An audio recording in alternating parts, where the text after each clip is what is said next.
Yes, my dear friend, very good morning to you wherever you are on the globe, especially on the continent of Africa, as always. Yes, on the continent of Africa, in Europe, in America, in Canada, Australia, or right here in Southeast Asia. Ladies and gentlemen, you are highly welcome to this very special edition, Sunday edition. Today, Chelsea Newcastle. Chelsea Newcastle at the Stamford Bridge, at the bridge. Today, it is going to be a cracker. A physically built team. Yes, we know Newcastle is full of physicality. But you see, ladies and gentlemen, a win today is incredibly important for the rest of the season. A win today is incredibly important for the rest of the season. It's very, very important for the momentum in the Premier League for Chelsea.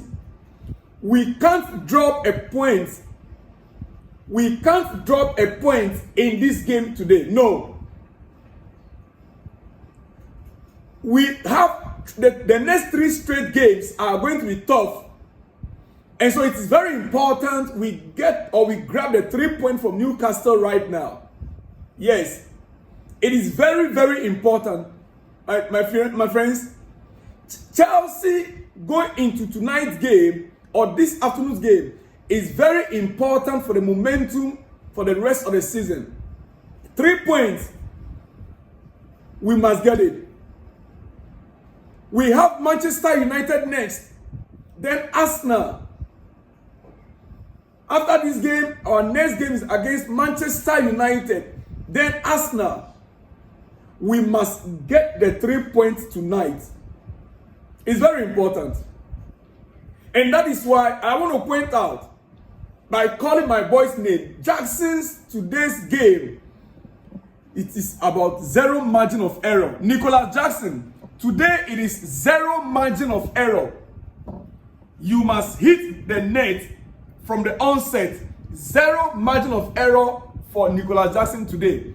I would not expect any fumbling, any errors. 0 margin of error. Please, we need to secure the 3 points today. Enzo Maresca rightly pointed it out. He said, we know very well that he is very important for us. Jackson is very important for this Chelsea squad, this team. On the ball, he was working fantastic. He's scoring goals, assisting, and linking up with his teammates. And off the ball, he's working hard, pressing in the way we want to press, and he's doing fantastic with us. Jackson, please continue to do fantastically with this team. Continue to press hard. Get us the goals that we need against Newcastle. Please, please, we need it. This one, this morning, ladies and gentlemen, it's a plea. Chelsea fans, I'm not joking here. You see, Chelsea can go fifth and 1 point behind 3rd place Aston Villa. We can go to 5th position and 1 point behind 3rd place Aston Villa with a win today. However, a draw or a loss will see us stay at 7th position or potentially as low as 8th. If Spurs win, if Tottenham Hotspur is to win, we will go to 8th. Fair to say, a pretty important game for Chelsea today. It is. If we're able to win, we will be on the, we'll be on 5th with just 1 point separating us from 3rd place Aston Villa, which will be easier for us. We play a draw against Man United, we might maintain our position. Against Arsenal, gradually we will still be in the top 4, top 5. But a loss today will be a disaster. You see, the current position of Chelsea's teams, the current position of teams Chelsea have already faced this season. The teams that we have already faced this season. All right, we faced 8 teams this season so far, right? Now, all the 8 teams that we faced so far this season in the Premier League, their current positions, Manchester City is first on the league table. Wolves are 19th on the league table. Wolves are 19th on the league table. Crystal Palace are 18th on the league table. Bournemouth are 10th on the league table. West Ham are 15th on the league table. Brighton are 5th on the league table. West Ham are 15th. Brighton are 5th on the league table. Nottingham Forest are 6th on the league table. Liverpool are 2nd. We played 1st, 2nd, 5th, and 6th teams already.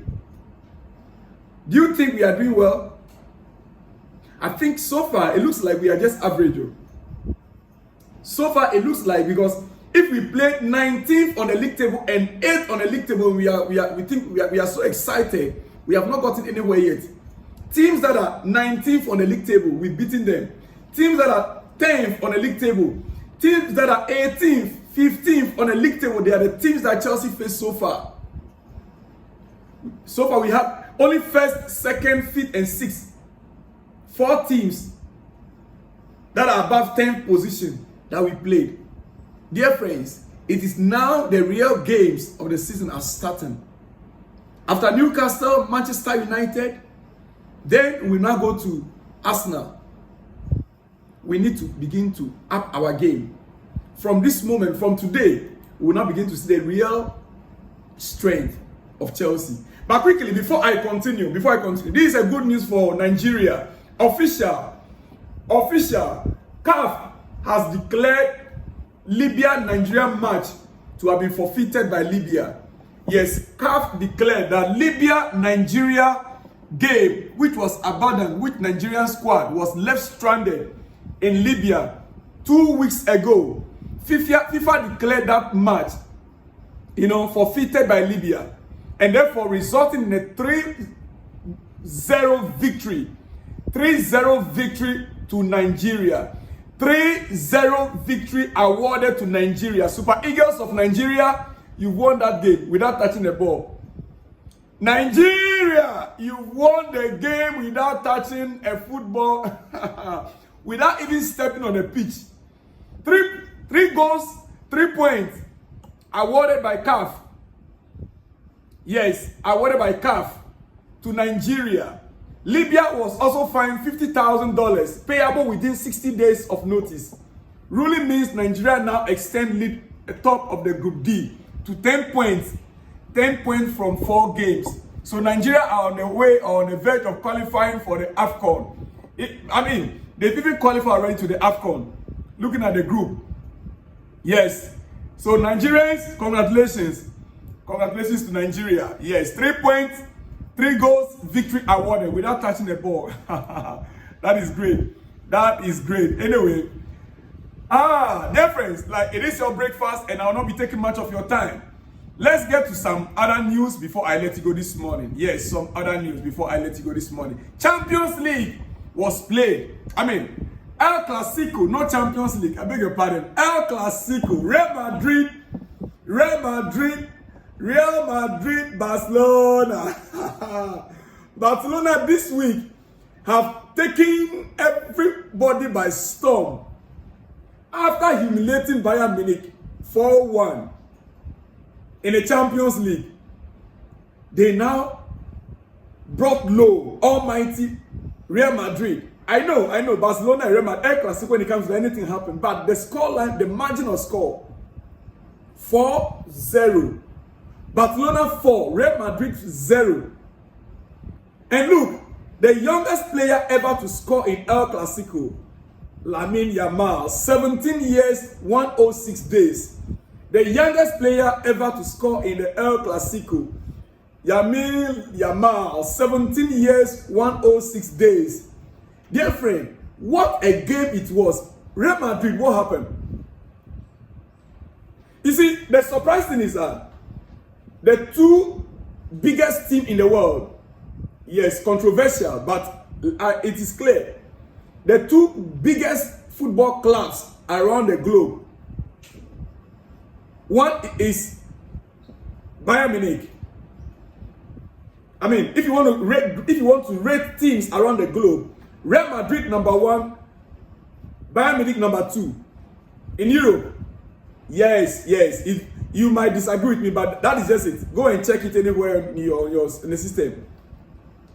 And Barcelona is able to beat both teams within a week, beating Bayern 4-1 midweek and beating Real Madrid, the 2 top teams around the world.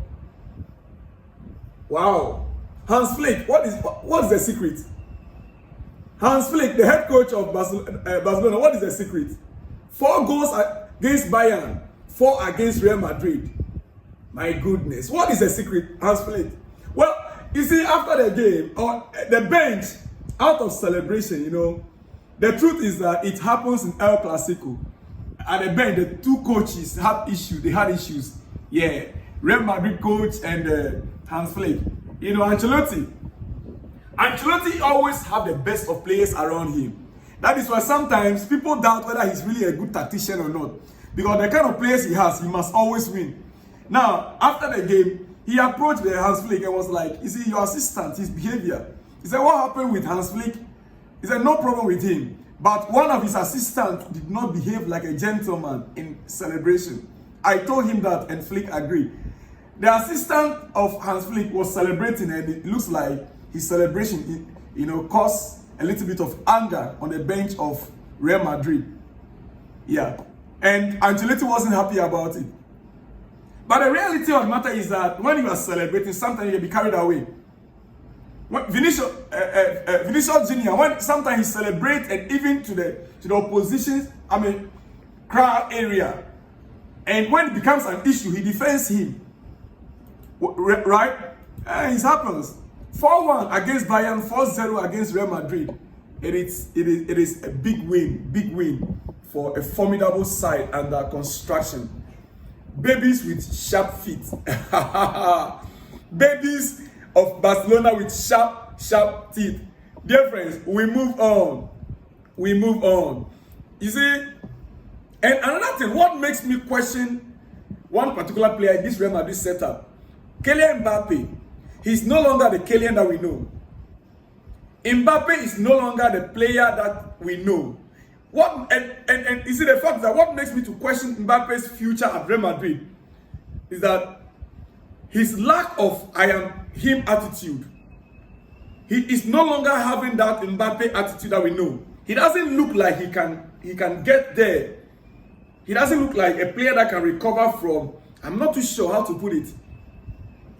At Real Madrid, every time I watch him, he seems almost like shy and unconfident in himself. He always looks like he's shy and unconfident.